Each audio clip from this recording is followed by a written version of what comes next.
kejauhan, ya, kejauhan. Ada alam lahud, ya. Itu beribu-ribu tahun kita berada di situ. Itu belum ada alam semesta. Ketetapan Allah sudah Allah tetapkan untuk kita. Lalu kita dilahirkan dunia yang sekian ribu-ribu tahun itu, kemudian doa kita muncul. Itu bukanlah menjadikan dasar sebab Allah itu memberikan sesuatu karena doa kita, bukan. Tetapi itu adalah karena sudah tertulis semuanya atas dasar ketetapan Allah Subhanahu. Jadi pada akhirnya kita ini hanya tugasnya mengabdi kepada Allah dalam bentuk apapun. Karena doa itu juga bagian dari bentuk pengabdian kita kepada Allah. Nah, Bapak Ibu hadirin sekalian yang saya hormati dan dimuliakan Allah Subhanahu wa taala, kiranya ini yang bisa saya sampaikan. Ya, mudah-mudahan apa yang menjadi tema kita pagi hari ini bisa mencerahkan, memberikan manfaat dan membuka pikiran dan hati kita, sehingga betul-betul kita bisa menjadi hamba-hamba Allah yang sejatinya adalah seorang hamba. Demikian yang bisa kami sampaikan, kurang lebihnya mohon maaf. Kalau ada yang ingin disampaikan, sharing-sharingkan, kami persilakan. Itu tadi doa Nabi Ayub di surat apa ya? Surat Al-Anbiya atau surat Al-Kabut? Iya, di apa? Tadi saya Pak. Saya lupa suratnya. Agak di akhir. Al-Anbiya atau surat Al-Kabut? Oh ya, sudah cari ya. Sudah Pak, ini cari Pak. Saya lupa nama suratnya. Kemarin saya kasih ke Pak sama Ajis. Kita di SMS nanti, Pak. Oh ya, nanti di SMS. Iya. Di WA. Nah, ini Mas Supono nih. Ada Pak? Monggo Pak. Assalamualaikum warahmatullahi wabarakatuh. Waalaikumsalam warahmatullahi wabarakatuh. Bagaimana Pak permohonan kita itu adalah dibanding dengan amalan-amalan, ya, baca sholawat ya, apa itu doa atau keinginan kita itu agar kita terkabul. Iya. Terus ada juga Allah itu bagaimana kita tersangka kita terhadap Allah, karena doa kita pasti dikabulkan.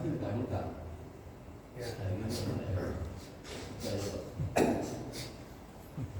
Ada lagi Pak selain ibu-ibu? Ada Pak. Monggo. Tadi kami kurang mengerti yang mengimami satu ayat dan mengingkari ayat yang lain, itu contohnya di mana? Oh ya, bagus. Yang pertama, doa dengan pakai amalan-amalan atau wasilah-wasilah. Itu bagaimana? Kemudian doa dengan berdasarkan keyakinan kita. Harus yakin sesuai dengan keyakinan kita. Jadi konteks ini ya, punya bab sendiri. Namanya bab tawassul. Ya. Bab tawassul. Ini ada dalilnya ternyata. Bahwa kalau meminta sesuatu kepada Allah dianjurkan, ya, bukan wajib ya Pak, dianjurkan kita ini bertawassul. Tawassul itu pakai wasilah. Dalilnya sederhana sebenarnya dalam Al-Fatihah. Iya karena budu wa iya, meminta itu pakai kami. Pakai kami. Kami kan banyak berarti. Berarti ada orang yang harus kita gunakan untuk meminta kepada Allah. Walaupun pada akhirnya adalah lafaznya iyyaka, kepadamu. Itu. Kemudian nasta'in, kami memintanya itu. Itu di tafsir gitu. Nah, orang yang meminta pakai sholawat, ya kan? Spesifiknya begitu ya Pak, pakai sholawat. Itu kayak mana? Emang bisa minta pakai sholawat? Bisa Pak. Ya, bisa. Apa? Dasarnya adalah Nabi Adam alaihissalam. Nabi Adam alaihissalam itu ketika makan buah khuldi menyesal, meminta ampun kepada Allah. Doanya, permohonannya belum diijabah sama Allah, kecuali setelah doa dengan menyebut nama Nabi Muhammad. Nah, oleh para ulama dijadikan dalil, jadikan dasar. Kalau ingin meminta sesuatu kepada Allah, sebaiknya dianjurkannya dengan menyandingkan nama Nabi Muhammad. Itu dasar. Maka setelah Nabi Adam berdoa, Allah kan mengijabah doanya. Sampai kata Allah, ya Adam min aina arafta ainahu nabi. Hei Adam, dari mana engkau tahu kalau Muhammad itu anak? Kata Nabi Adam, rafa'tu ra'si 'alal arsy. Saya ngangkat kepala ke atas arsy. Saya lihat namamu bersanding dengan nama Muhammad. Tentu Muhammad bukan orang biasa. Maka saya bermunajat meminta ampun kepadamu dengan nama Muhammad. Lalu Allah menurunkan maghfirahnya kepada Nabi Adam. Di situ sebenarnya. Dalil yang lain apa? Ada seorang sahabat doa. Setelah doa, sholat doa langsung hajat sama Allah. Ya Allah, saya ini kurang duit, kasih saya duit. Sama Rasulullah ditegur, sholli alayya, salat dulu kepada saya. Nah, jadi itu jadi dalil. Jadi kalau ingin hajatnya, doanya diijabah, dianjurkan dalam agama kita itu adalah membawa nama Nabi Muhammad.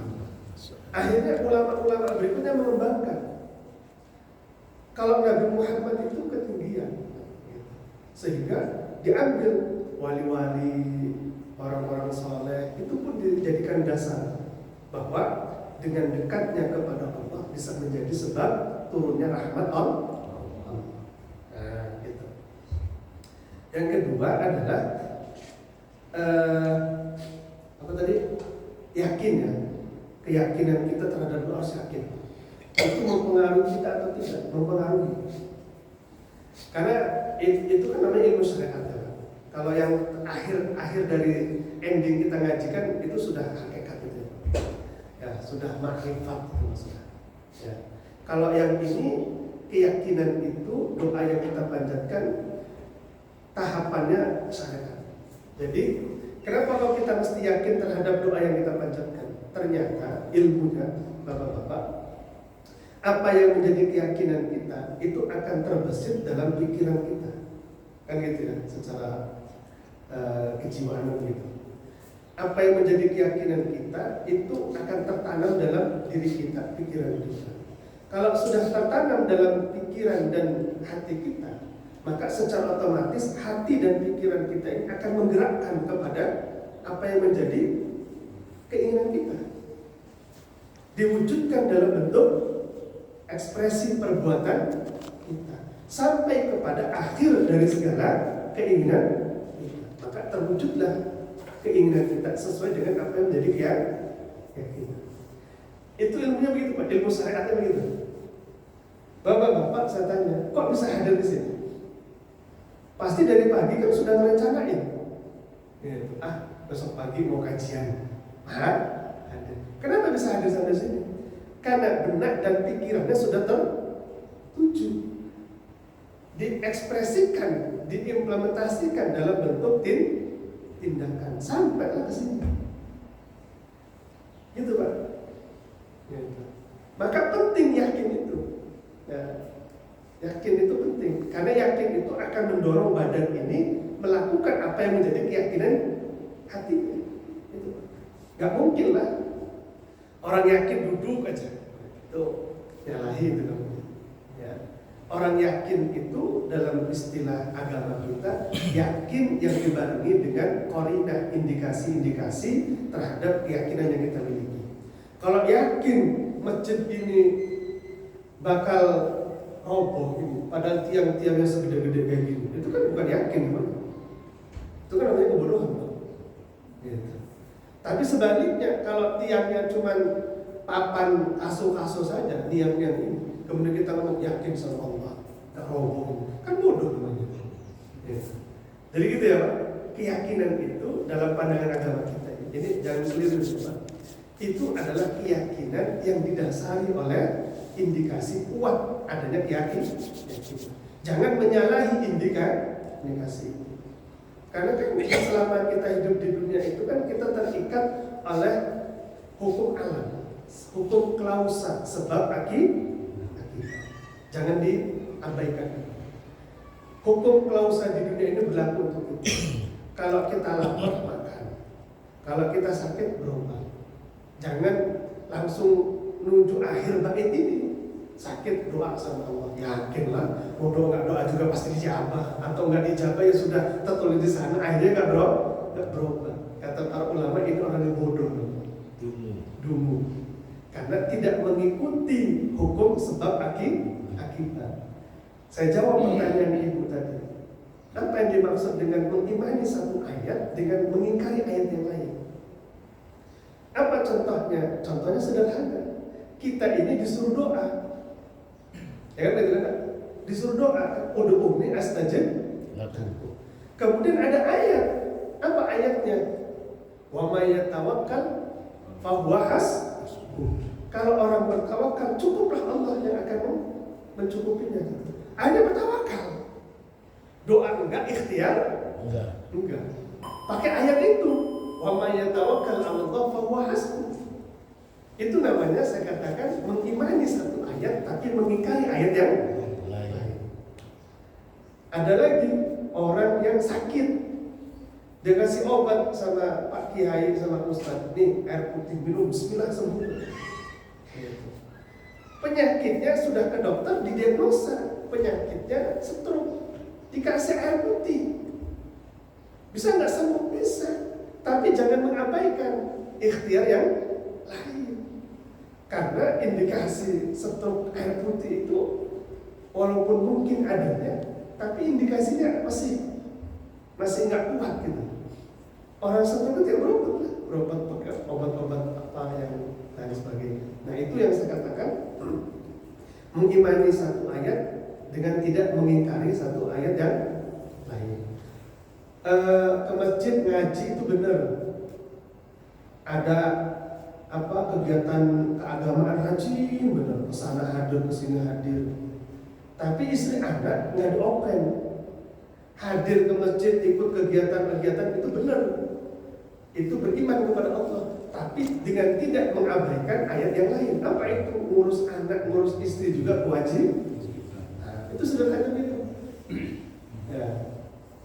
Istri aktif organisasi pengajian, benar itu.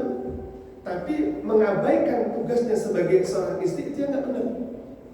Jadi jangan mengimani melaksanakan perintah Allah di satu ayat dengan mengingkari ayat yang lain. Ayat itu maksudnya. Ya, itu maksudnya. Ya Bu ya, bisa dipahami ya? Nah, dan lainnya dikembangkan. Nah, ini pertanyaan penutup. Berat biasanya. Oh ya, biasanya agak lucu ya. Monggo Pak. Nggak ada di kitab ini. Iya. Dibuatin Pak suaranya Pak dari Bapak dengar. Satu menit. Suaranya dibuatin. Oh ya. Speak up. Nah, suaranya dibuatin. Tadi kita bicara yakin tidak yakin. Tetapi karena pas mayoritas berdoa di awal dengan semoga. Iya. Semoga. Kalau gimana? Setiap doa diawali dengan Semoga. semoga. Semoga sembuh. Harus terima. Semoga kamu rezeki. Iya. Berarti dia tidak yakin. Iya. Gimana menurut Pak Ustaz? Iya. Kata semoga itu kan kata harapan. Artikulasi. Ya. Benar nggak Pak? Ya benar. Itu keimanan seorang muslim itu begitu. Semoga cepat sembuh ya Pak. Nah kalau besok mati kan gimana Pak? Dengan doa kita ganti insya Allah. Itu bagus itu.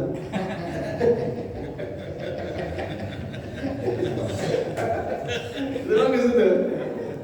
Itu bagus. Ya karena insya Allah. Ini nanya jawab sendiri. Kasih ya, nggak yakin tadi Pak. Tidak yakin. Ini nggak ada di kitab. Iya. Kasih kotak catat sama. Terima kasih. Iya. Saya terima kasih Pak sudah dijawab Pak. Berat sepatunya berapa ya? Jadi ya silakan lah pakai semoga, tapi itu semua tentu disesuaikan dengan objeknya ya Pak. Ya. Nah di kan doa juga kan nggak semua doa disamakan sama Nabi. Ada yang didoakan, bahkan ada doa yang nggak didoakan sama Nabi kan. Sahabat yang datang sama Nabi nggak didoakan. Ya. Ada yang doa tetapi sama Nabi sudah katanya kamu lebih baik, tapi didoakan sama Nabi. Tapi Nabi ngomong sebaiknya kamu begini, tapi sama Nabi didoakan. Kata Nabi ketika ada orang sakit, orang perempuan sakit perut, kemudian sama Nabi diambil air putih. Ini dalam kitab Ihya saya baca.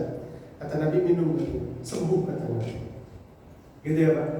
Nabi nggak ngomong semoga Allah menyembuhkanmu enggak. Atau kamu pulang ya nanti mudah-mudahan kamu sembuh, nggak ngomong gitu. Tapi kata Allah, kata Rasulullah, minum, buka puasa, minum, kamu sembuh. Sembuh perempuan itu. Nah kurang lebih semua itu disesuaikan dengan objeknya orang. Jangan orang lagi sakatul maut, mudah-mudahan sembuh Pak. Kan nggak pas ya Pak? Nggak pas ya Pak. Yakin aja sembuh.